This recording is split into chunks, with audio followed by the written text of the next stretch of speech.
नमस्कार दोस्तों, बहुत बहुत स्वागत है आपका एग्जाम गुरुजी के डेली करंट अफेयर्स में। और आज हम करंट अफेयर्स पढ़ने वाले हैं दिन शनिवार का और मध्य प्रदेश के 15 अक्टूबर का। करंट अफेयर शुरू करने से पहले आपको बता दें कि एग्जाम गुरुजी के प्लेटफॉर्म पे 50% ऑफ की सेल चल रही है दिवाली की, और ये इस सेल का आज लास्ट डे है 15 अक्टूबर। यदि आप कोई भी कोर्सेज परचेज करना चाहते हैं एमपीपीएससी की या व्यापम की प्रिपरेशन कर रहे हैं तो आप इन छूटों का फ़ायदा उठा सकते हैं। ये 50% जो फ्लैट ऑफ है इसका बेनिफिट उठा सकते हैं। आप ये सारे कोर्सेज परचेज कर सकते हैं एग्जाम गुरुजी के ऐप से, या ज़्यादा जानकारी के लिए डिस्क्रिप्शन बॉक्स में नीचे 2 कॉन्टैक्ट नंबर दिए गए हैं, उन दोनों में से किसी में भी आप कॉल करके इसकी इंफॉर्मेशन ले सकते हैं या व्हाट्सअप कर सकते हैं। करंट अफेयर शुरू करने से पहले हम देख लेते हैं हमने कल क्या क्या पढ़ा था। प्रधानमंत्री वात वंदन योजना के अमल में वर्ष 2021-22 के लिए मध्य प्रदेश की जो रैंक रही है वो पूरे कंट्री में वो कौन सी रही है, तो वो प्रथम रही है। इनमें से कौन से क्रम के प्रवासी भारतीय दिवस का आयोजन, आपको पता है कि मध्य प्रदेश में प्रवासी भारतीय दिवस का आयोजन होने वाला है इंदौर में, तो ये कौन से क्रम का होगा, यह 17वें क्रम का होगा। ट्रॉपिकल मेट्रोलॉजी ट्रॉम्पेट 2022 का आयोजन मध्य प्रदेश के किस शहर में किया जाना है, ये किया जाना है भोपाल में। और ये किससे संबंधित है, ये आपके मौसम विज्ञान से संबंधित है। प्रश्न क्रमांक 4, पर्यटन विभाग किस नदी की परिक्रमा का आयोजन कर रहा है, तो नर्मदा नदी की परिक्रमा पूरे मध्य प्रदेश में फेमस है। लगभग ये केवल पर्यटन विभाग नहीं, सामान्य व्यक्ति भी, अधिकतर लोग पर्यटन क्या कहते हैं नर्मदा नदी के चारों तरफ की यात्रा पूरी करते हैं, मां नर्मदे की। हमारे मध्य प्रदेश के पूर्व मुख्यमंत्री दिग्विजय सिंह हैं, उन्होंने भी नर्मदा नदी की यात्रा की थी, परिक्रमा की थी। इसके अलावा जो पूर्व पर्यावरण मंत्री थे अनिल माधव दबे, वो नर्मदा भक्त भी कहे जाते थे। वो काफी जागरूक थे और चिंतित रहते थे नर्मदा को लेकर के। गांधी चिकित्सा महाविद्यालय स्थित चिकित्सा हिंदी प्रकोष्ठ वार रूम का नाम क्या रखा गया है, तो मंदार रखा गया है। रिवीजन के बाद शुरू करते हैं आज के पहले प्रश्न। पहला प्रश्न ये है कि एनसीसी कैडेट्स ने DK whaler boat pulling regatta में मध्य प्रदेश ने कौन सा पदक जीता है, स्वर्ण जीता है, कांस्य जीता है, रजत जीता है, या इनमें से कोई नहीं, तो बिल्कुल स्वर्ण पदक जीता है। डिटेल देख लेते हैं। मध्य प्रदेश के जो एनसीसी का एक आयोजन होता है, ये आयोजन हुआ था इस बार का विशाखापट्टनम में, ठीक है। इस सैन्य शिविर में ये एक तरह से पूरा का पूरा शिविर होता है, और इस शिविर में क्या होता है कि एनसीसी के जो छात्र होते हैं वो नौसैनिक के जो शिविर होता है वहाँ पर रहते हैं, उनके जीवन के बारे में समझते हैं, उनकी परिस्थितियों को बारे में जानने की कोशिश करते हैं, किस किस प्रकार के वहाँ पे टास्क होते हैं और कैसी कैसी समस्याएं जाती हैं।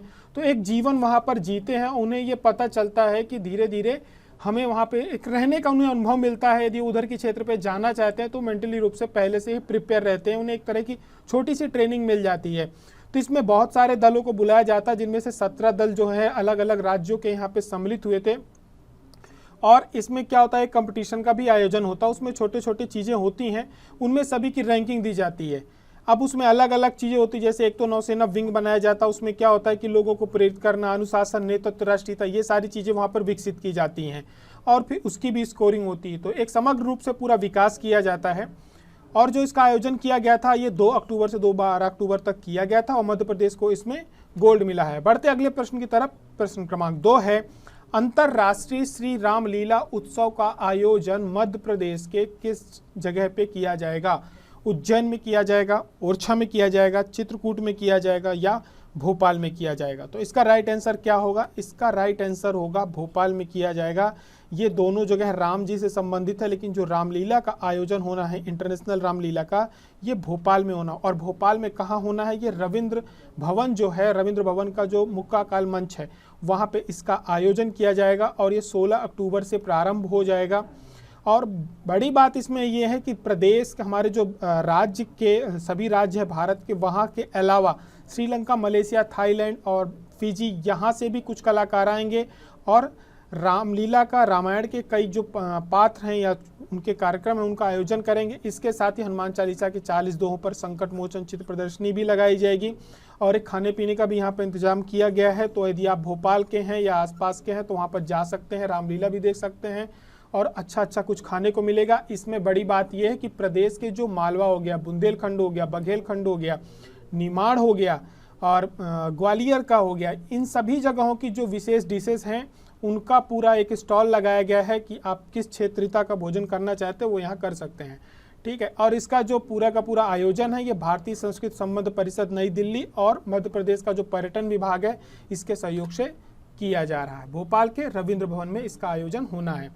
मध्य प्रदेश के 67वें स्थापना दिवस को इस वर्ष किस रूप में मनाया जाएगा? मध्य प्रदेश कल्याण उत्सव, मध्य प्रदेश अमृत उत्सव, जन उत्सव या मध्य प्रदेश उत्सव? इसका जो आयोजन किया जाएगा जन उत्सव के रूप में किया जाएगा।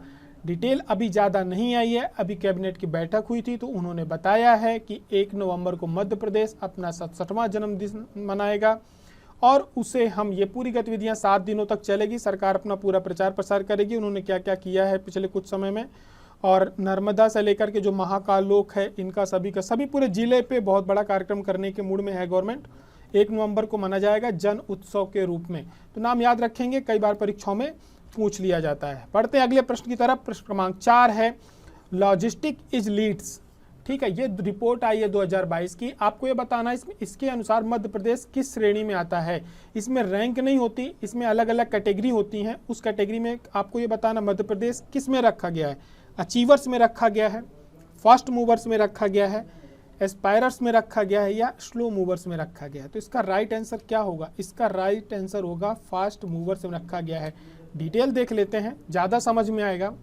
पहली बात तो ये कि जो लॉजिस्टिक इज यानी लीड्स रिपोर्ट है ये जो 2022 ये किस विभाग के द्वारा जारी की गई है? ये वाणिज्य और उद्योग मंत्रालय भारत सरकार के द्वारा जारी की गई है। ये पूरी तरह से आप ये समझो कि अब आपने देखा होगा जब से हमारे यहाँ नीति आयोग आया है इसके बाद से राज्यों के बीच में काफ़ी कंपटीशन करवाया जा रहा है। ठीक है, बहुत सारी रिपोर्ट आती हैं, स्वास्थ्य के क्षेत्र में आती हैं, उद्योग के क्षेत्र में आती हैं, वहाँ की नीतियों के संबंधित क्षेत्र में आती हैं, जल किसमें कितनी बचत हो रही है उसमें आती है, यानी हर वो जो मूलभूत चीज़ें होती हैं उनके बारे में आती। कृषि के क्षेत्र में भी नीति आयोग रिपोर्ट जारी करता है और एक तरह से ये एक स्वस्थ लोकतंत्र या देश के विकास के लिए बहुत ही अच्छी चीज़ है कि राज्यों के बीच में अब कंपटीशन करवाया जा रहा है कि किस राज्य का कहाँ पर अच्छा प्रदर्शन है। ठीक है, तो अब इसी में क्या है कि लॉजिस्टिक का आपको पता है कि किसी भी देश के डेवलपमेंट में लॉजिस्टिक का बहुत बड़ा योगदान होता है कि वहाँ का बुनियादी ढांचा किस प्रकार से है। ठीक है, इसके अलावा वहाँ पे जो सर्विसेज हैं, जो सेवाएं हैं, मानव संसाधन उनका किस प्रकार से उपयोग हो रहा है, उन्हें जो वो ट्रेंड है उन्हें सही जगह पे उनको सर्विस ली जा रही है, उनकी नहीं ली जा रही है। लॉजिस्टिक में बहुत मायने रखता है कि आपका जो ये टोल टैक्स है, रोडों की जो क्वालिटी है वो कैसी है। अब किसी सामान को ख़राब तो नहीं हो रहा है, पता चल रहा है कि ट्रक में 100 क्विंटल सेव चला, वहाँ पहुँचते पहुँचते 80 क्विंटल ही बचा, 20 क्विंटल ख़राब हो गया, तो ये लॉसेस होते हैं। समय पर पहुंचा कि नहीं पहुंचा, बीच में ज़बरदस्ती चुंगी के लिए तो उनको नहीं रोका गया, रोडें कैसी, ये सारी चीज़ों को मिलाकर के एक सूचकांक बनाया गया है। इसको 3 श्रेणियों में रखा गया था, अचीवर्स में, फास्ट मूवर्स में और एस्पायरर्स में। तो अचीवर्स में जो उनको रखा जाता जो 90% से ऊपर होते हैं, जो राज्य केंद्र शासित प्रदेश सभी सम्मिलित किए जाते हैं। फास्ट मूवर्स में कौन होता है? जिनकी जो स्कोर होता है 80 से 90% के बीच होता है। तो जो हमारा मध्य प्रदेश है वो इसी श्रेणी में आता है। ये हमारे मध्य प्रदेश के साथ केरल, राजस्थान, पुडुचेरी, सिक्किम और त्रिपुरा भी है। महाराष्ट्र इसमें फर्स्ट पे था। ठीक है, अब एस्पायरर्स में बात करी जाए तो एस्पायरर्स बाकी के जो बचे हुए राज्य थे वो एस्पायरर्स में, लेकिन हमें मध्य प्रदेश का याद रखना कि मध्य प्रदेश अचीवर्स में नहीं है, उसने अभी अचीव नहीं किया है, लेकिन अपने में बहुत तेजी से सुधार किया है। तो इसमें क्या है कि अब आपने पीएम गति करके आपने अभी सुना होगा कि प्रधानमंत्री मोदी ने एक पीएम गति योजना चालू करी, एक प्रोग्राम है। पीएम गति में यही सब कुछ है कि जिसमें आपका इंफॉर्मेशन टेक्नोलॉजी भी आती है। अब ये जो 5G लाया गया है ये भी पीएम गति के साथ जोड़ा जा रहा है। फाइबर ऑप्टिक्स पूरे भारतवर्ष में जोड़ी जा रही है। ये सब किस लिए हो रहा है? ताकि हमारे कार्यों की जो गति है वो तेज हो, ताकि कोई राज्य है या कोई शहर है, भारत है, पूरी तरह से तेजी से डेवलप करे। और इसके साथ ही राज्यों के बीच में एक प्रतिस्पर्धा का माहौल पैदा किया जाए। राज्यों में कंपटीशन होगा तो देश अपने आप स्वयं प्रगति करेगा। तो ये सारी चीज़ें सरकार का उद्देश्य है और भारत को लॉजिस्टिक में जो लाना है वो लागत को 8 से 9% तक लाना है। ये पूरा रिपोर्ट में था। बढ़ते हैं अगले प्रश्न की तरफ। प्रश्न क्रमांक 5 है, हाल ही में केंद्रीय सांख्यिकी और कार्यक्रम कार्यान्वयन मंत्रालय ने सकल राज्य घरेलू उत्पाद GSDP के आंकड़े जारी किए हैं। आपको ये बताया SGDP के आंकड़े जारी किए हैं। इसमें मध्य प्रदेश ने 2021-22 में कितने अंकों की वृद्धि हासिल की है? 10.88% की, 10.98% की, 10.12% की या 11.04% की। तो इसका राइट आंसर क्या होगा? 10.12% होगा। 2021-22 में मध्य प्रदेश ने जो अंकों की वृद्धि हासिल की है वो 10.12% की हासिल की है। आश्चर्यजनक रिपोर्ट है, लेकिन हमें जाननी चाहिए कि हमारा स्टेट कैसे चल रहा है। ये कुल जो रिपोर्ट है ये 19 राज्यों और केंद्र शासित प्रदेशों की पूर्व कोविड, जो कोविड के पहले जो सिचुएशन थी, और क्योंकि कोविड के समय आपको पता है कि लगभग 2 वर्ष पूरी तरह से लॉकडाउन था, सारी गतिविधियां क्या हुई थी, औद्योगिक से लेकर सभी चीज़ें एकदम से रुक गई थी। तो जो डेवलपमेंट था, वो कई ग्रोथ थी जो कंट्री की और स्टेट की, वो एक जगह जाकर के रुक गई थी। तो अब उसके बाद से अब ये देखा जा रहा है कि अब सरकार के लिए सबसे बड़ा टास्क ये कि एक तो पहले पुरानी स्थिति में पहुंचना और उसके बाद हमें और तेजी से ग्रोथ करना। तो इसमें जो सब सर्वाधिक सुधार किया है वो आंध्र प्रदेश ने किया है, जिसके जो परसेंटेज थे अपने पुराने को पाने के बाद 11.43% की उसने वृद्धि हासिल की है। लेकिन खराब स्थिति जो है पुडुचेरी की है। इसके अलावा अन्य 5 राज्य भी हैं जिन्होंने दोहरे अंक की हासिल की है। इनमें हमारा एक मध्य प्रदेश है जिसने 10.12% की जो अपना पुराना रिकॉर्ड था उसके बाद 10.12% की गोल्डन दहाई में आने वाले में से राज्यों में से 5 राज्यों में मध्य प्रदेश भी है।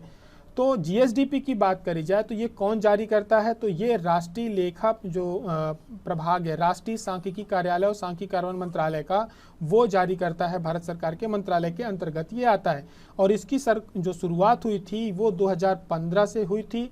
और आधार वर्ष कौन सा लिया जाता है, जो आंकड़ों का कंपैरिजन किया जाता है, ये वर्ष 2011-12 के आधार पे किया जाता है। ठीक है, इसके पहले 2005 था, लेकिन जब ये नई गवर्नमेंट आई थी तो उन्होंने बेस ईयर जो रखा था वो 11 और 12 रखा था।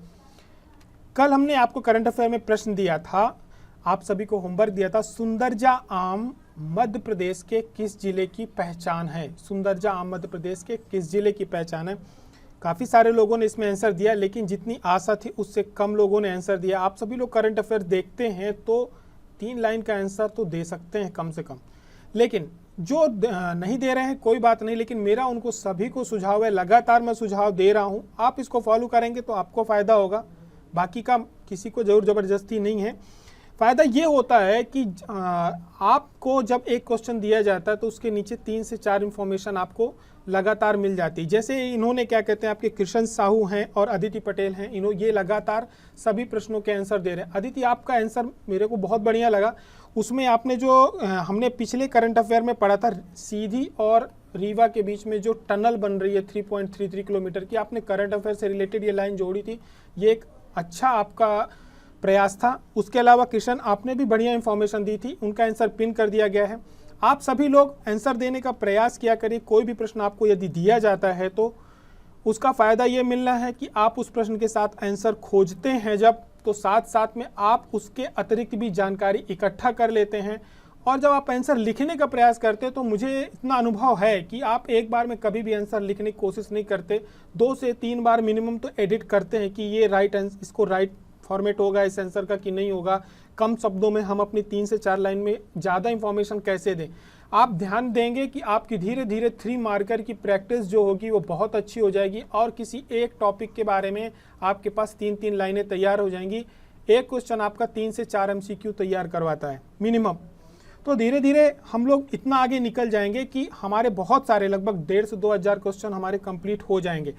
और साथ में मुझे आप लोगों का एक सुझाव चाहिए था, क्योंकि ज़्यादा खबरें नहीं रहती एमपी के करंट अफेयर से, तो क्या हम साथ साथ एमपी के नेशनल और इंटरनेशनल ये न्यूज़ भी यदि सम्मिलित कर रहे हैं, टोटल हम 10 MCQ कंप्लीट करें डेली, जिसमें हमारा मध्य प्रदेश के साथ साथ राष्ट्रीय और अंतर्राष्ट्रीय दोनों करंट अफेयर भी हो जाए, जो महत्वपूर्ण हो हमारे एमपी पीएससी और व्यापम के एग्जाम के पॉइंट ऑफ से जरूरी होना चाहिए।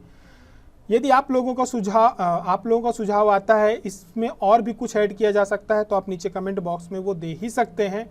साथ में यदि मेरा ये एक सुझाव था, यदि आप लोगों को पसंद आता है तो आप इस करंट अफेयर्स में आपके पास आज का और संडे का समय है, आप लोग बता सकते हैं कि ये ठीक रहेगा कि नहीं ठीक रहेगा, क्योंकि अभी एमपी की ज़्यादा खबरें हमें मिलती नहीं है। 3 से 4 खबरें निकालने में हमें 3 से 4 घंटे लग जाते हैं कि वो करंट अफेयर लाइक है या नहीं है। तो आप लोग नीचे कमेंट बॉक्स में बताइए कि यदि हम एमपी के साथ साथ नेशनल इंटरनेशनल दोनों चालू करें, महत्वपूर्ण बिल्कुल, तो हमारे एग्जाम ओरिएंटेड होने चाहिए, वो ठीक रहेगा या नहीं ठीक रहेगा इसे चालू, क्योंकि हमारे करंट अफेयर की लेंथ भी उसके बाद 20 से 25 मिनट के आसपास हो जाएगी, हार्डली ज़्यादा से ज़्यादा आएगी, 30 मिनट जाएगी। लेकिन आपको इसका एक फ़ायदा ये होगा कि अभी आप नेशनल इंटरनेशनल के लिए बाकी चैनलों पे फॉलो कर रहे होंगे, फिर उसके बाद एमपी के करंट अफेयर देख रहे होंगे, तो आपका लगभग वहाँ पे यदि 40 मिनट जा रहा है, यहाँ पे 20 मिनट जा रहा है, तो आपके 1 आवर जा रहे हैं और अलग अलग जगह पे जा रहे हैं।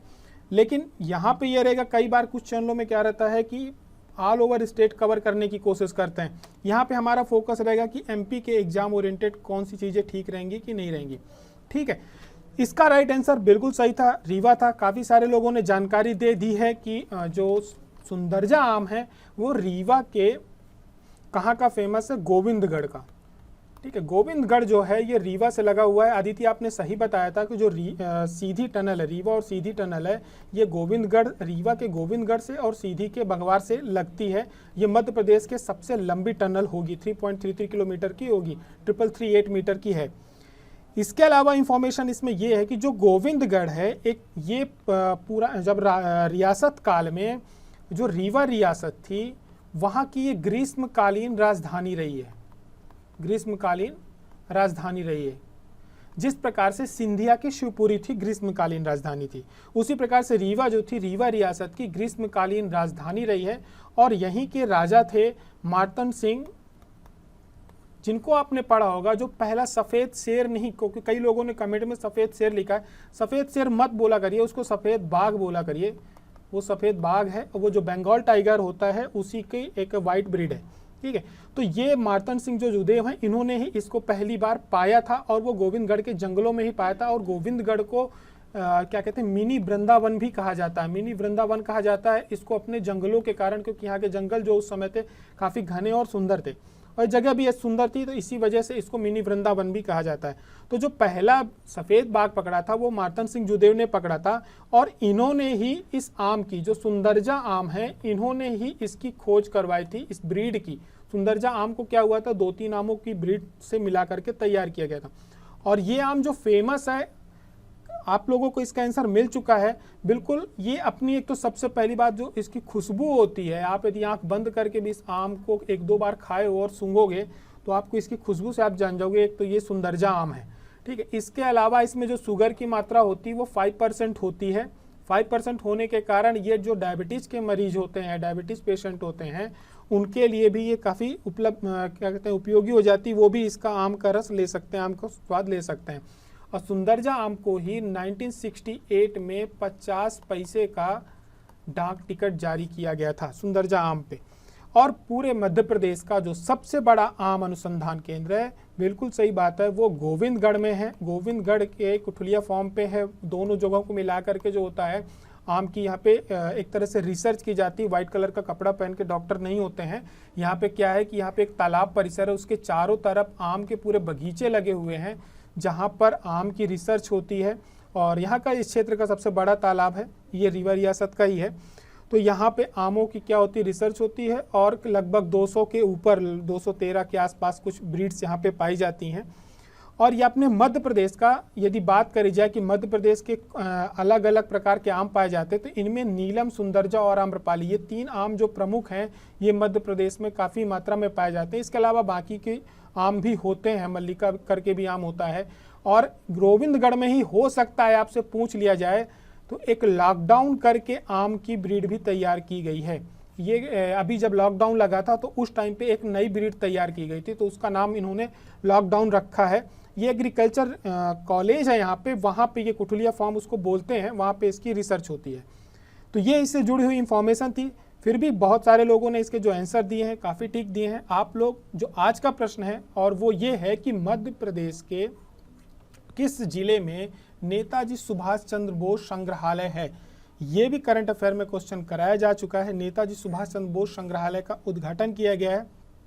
ये मध्य प्रदेश के किस जिले में है, सिवनी में है, ग्वालियर में है, जबलपुर में है या भोपाल में है। आप सभी को इसका आंसर नीचे कमेंट बॉक्स में 1, 2, 3, 4 लाइन पे या इससे कम में भी चलेगा, ज़्यादा में दे सकते हो वो भी चलेगा, ज़रूर देना है इनसे जुड़ी हुई चीज़ें। लेकिन उसका आप कितना बारीकी से दे सकते हो कि मध्य प्रदेश से संबंध होना चाहिए उन कंटेंट, उन लाइनों का, या उन जो आप आंकड़े देते हो या जो आप फैक्ट्स दोगे, उन फैक्ट्स का संबंध मध्य प्रदेश से जुड़ा हुआ होना चाहिए या तो इस जगह से जुड़ा हुआ होना चाहिए। तो नीचे कमेंट बॉक्स में इसका आंसर जरूर दें। जिनके आंसर राइट होंगे, एग्जाम गुरुजी उनको राइट लाइक का साइन देगा और साथ में जिनके आंसर अच्छे होंगे उनको एग्जाम गुरुजी की तरफ से हार्ट दिया जाएगा। आप सभी लोग समझ जाएंगे कि ये आंसर राइट है और ये आंसर अच्छे हैं जहाँ पे हमें कुछ इन्फॉर्मेशन मिल रही है।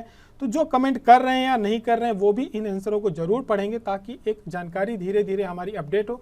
और करंट अफेयर को बहुत ज़्यादा एग्जाम के पॉइंट ऑफ व्यू से मत देखा करिए, उसको केवल एक अखबार की तरह बैठ के पढ़ा करिए।